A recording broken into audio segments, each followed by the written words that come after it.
Hola, hola. Les saluda Jorge Pato Toro. ¿Cómo están? Les doy una cordial bienvenida a este segundo video ¿m? Al respecto del arte, la imaginación, esa maravillosa característica que tenemos los seres humanos, la creatividad, que vamos a matizar el día de hoy desde la perspectiva de las plataformas.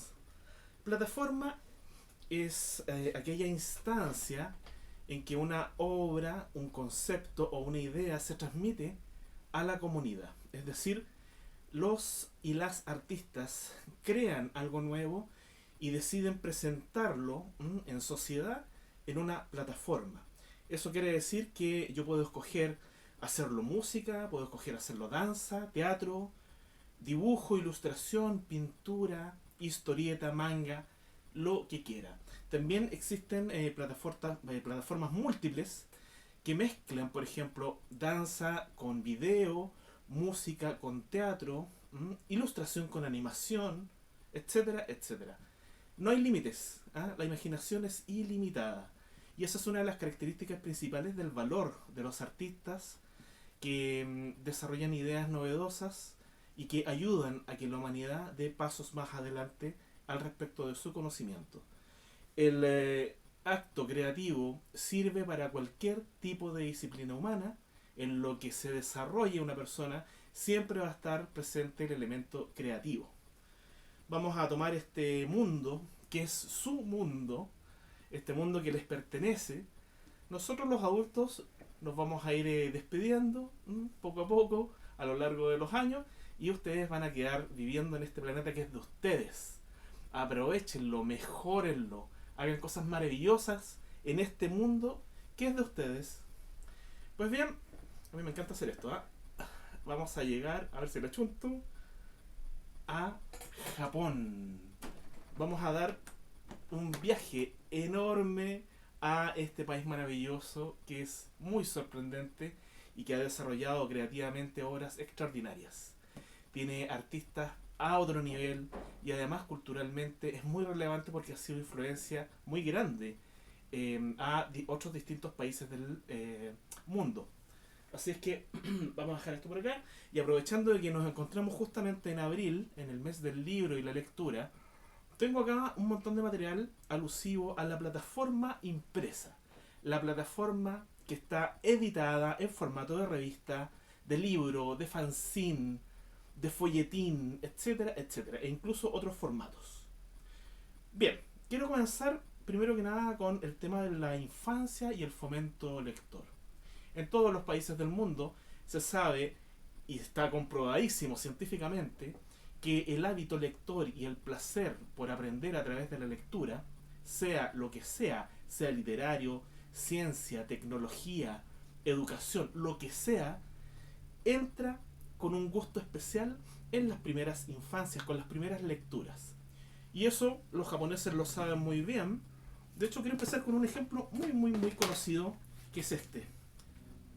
Probablemente lo conocen, Hello Kitty, que es un personaje creado por una empresa muy famosa llamada Sanrio y que ha desarrollado a este personaje muy dulce, que es una niña con características gatunas. No al revés, no es una gata como se creía. De hecho, hace muy poco lo aclararon, hace un año lo aclararon. En realidad Hello Kitty no era una gata, era una niña con características gatunas.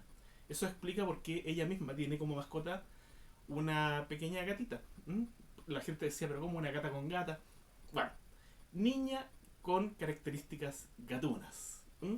Y este recopilatorio, que es muy interesante y muy valioso a mi parecer, aborda el tema del fomento lector desde distintas edades. Tenemos desde los 0 años, con un concepto denominado aprendiendo a leer, palabras de uso frecuente, actividades para primeros lectores.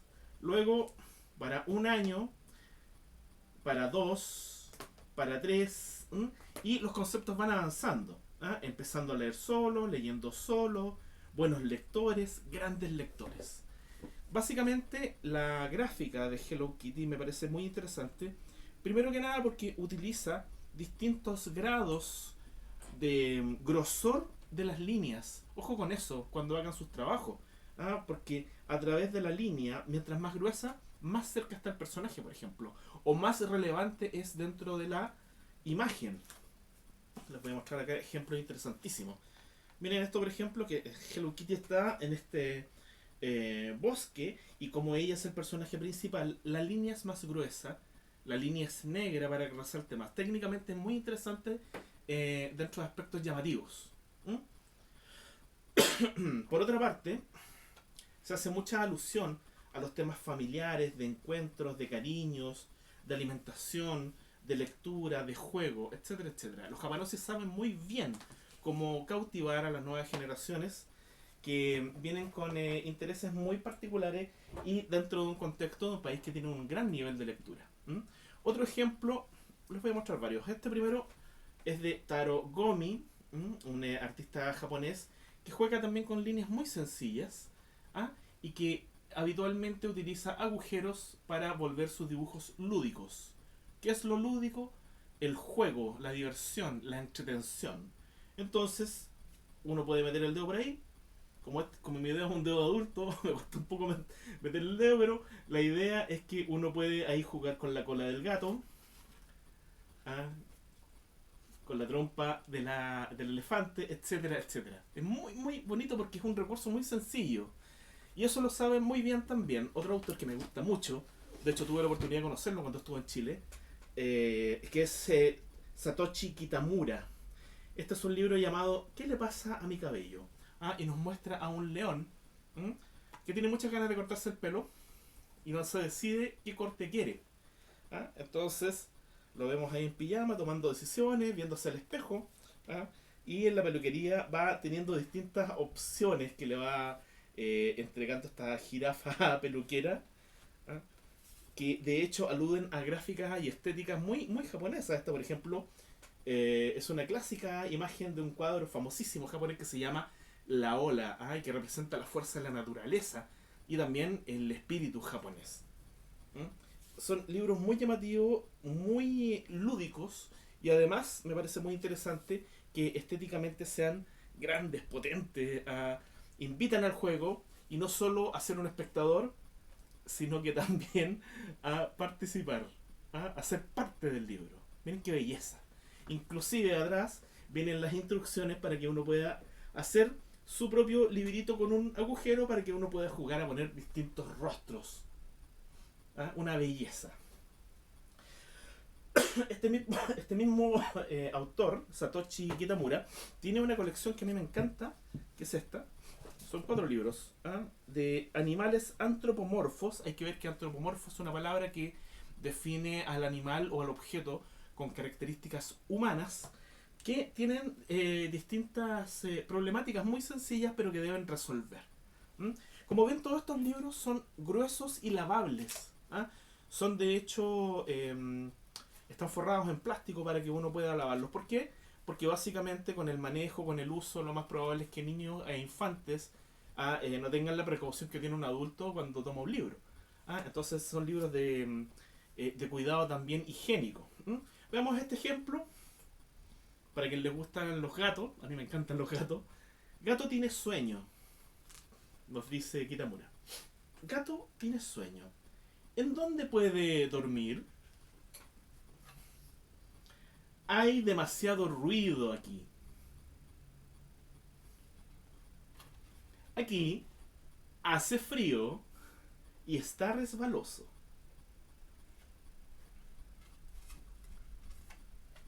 Allá afuera no hay lugar. ¿En dónde dormirá gato? Por fin, un lugar cómodo. Y fin, muy sencillo, muy bello, muy poético, muy bien sintetizada la historia que acabamos de ver. Avancemos. En el mundo de la edición japonesa podemos encontrar de todo. Esto ya lo había mostrado en una sesión anterior, un tremendo libro al respecto de gráfica del siglo XIX, del siglo XVIII japonesa, muy muy bien estudiada y documentada. ¿Mm? Son libros muy potentes de investigación. Y por otra parte, les voy a mostrar algunas publicaciones japonesas. Novelas de bolsillo. ¿Mm? Muy fáciles de transportar. Hay que recordar que en Japón hay poco espacio en esa pequeña isla con tantos millones de habitantes. Por lo tanto, el espacio es un valor y un tema de calidad de vida importante. Por lo tanto, los libritos son así, pequeñitos. Lo mismo pasa con el manga. Vamos a ver algunos ejemplos de la Shonen Jump. Habíamos hablado, de hecho, de eso hace muy poco. Y es que es una publicación francamente surrealista a la cantidad de hojas que tienen estas revistas. ¿Ah? Y eso pasa justamente porque los japoneses son tan buenos lectores, ¿ah?, que cuando buscan una revista, buscan una revista. O sea, miren esto, es impresionante. Y como no hay tanto papel en Japón que soporte este tipo de publicaciones, el papel es reciclado. ¿Mm? Generalmente hay lugares en donde la gente, luego de leer el manga, deposita el manga ya leído, viene un recogedor de mangas, lo lleva a un lugar en donde se reutiliza el papel, y se recicla. ¿Qué es lo que haría uno? Y esto siempre lo cuento, si uno estuviera en Japón, lo más probable es que agarraría todos los mangas y los guardaría, pero no hay tanto espacio para eso. La solución es esta. Este es el formato que se utiliza en Japón para coleccionar. Esto es para leer habitualmente y esto es para coleccionar. ¿Por qué? Porque es mucho más cómodo. De hecho, está impreso con muchas mejores tintas, en muchos mejores papeles para que tenga mayor duración. Es muy emocionante tener en mis manos, de hecho, un manga original japonés de Dragon Ball, porque para uno tiene un valor especial a nivel cultural. Hay que ver que este tipo de obras de narrativa gráfica son importantes en cuanto a la divulgación de la cultura japonesa. Son grandes promociones de cultura japonesa. Por ende, este tipo de publicaciones pequeñitas son muy habituales en los hogares de personas que quieren preservar sus trabajos. Y las estanterías son diminutas, sirven para acomodarlos, miden todo lo mismo para que puedan ser acomodados fácilmente. Y estos se van al reciclaje. De hecho, estos deberían estar en un reciclaje, pero bueno, los conseguí hace muchos años con una familia japonesa que me ayudó a traer algunas cosas de Japón y los guardo pero como un tesoro. Miren qué cantidad de páginas, impresionante. Más ejemplos. En el occidente, acá tenemos. En el occidente, desde los años 90 más o menos se empieza a tener un interés enorme por este tipo de obras narrativas gráficas que incluyen dibujo, ilustración y texto, y que están vinculados con la animación japonesa llamada anime y también con los videojuegos. Si una obra está en manga, lo más probable es que también esté en anime y en videojuego. Y se empezaron a editar este tipo de publicaciones, pero ya en Occidente. Esta, por ejemplo, es una publicación de los años 90 de un manga, pero por supuesto el grosor es muy distinto porque los hábitos de lectura, los hábitos culturales son distintos en el Occidente. Por lo tanto, el tamaño es distinto, el tamaño de las viñetas, por tanto, se observa de modo diferente, y la cantidad de hojas. De hecho, creo que son como 60, a ver, 64 hojas por revista. Esto hace que un manga sea publicado de forma ilimitada en el tiempo, porque normalmente los mangas tienen 500, 1000, 1500 páginas y más aún. Fácilmente un manga puede publicarse 10, 15, 20 años. O por otra parte, esto era de una editorial llamada Norma, es una editorial bastante interesante, pero por otra parte esta editorial llamada Glenat hace recopilaciones en el formato que les mostraba anteriormente, que es mucho más diminuto, pero que ofrece la posibilidad de hacerlo con una calidad de impresión mucho mayor. De hecho, este es un recopilatorio de Osamu Tezuka, que es uno de los grandes, dicen que el mayor autor de manga en la historia del Japón, que ha influenciado a muchas generaciones de artistas en Japón. Veamos. Por otra parte, existen revistas en Japón educativas que utilizan la estética del manga y el anime para promover sus contenidos. A ver, veamos. y de forma muy lúdica va presentando las temáticas. Y si se fijan, el papel es distinto porque es papel cuché. La calidad es muy distinta.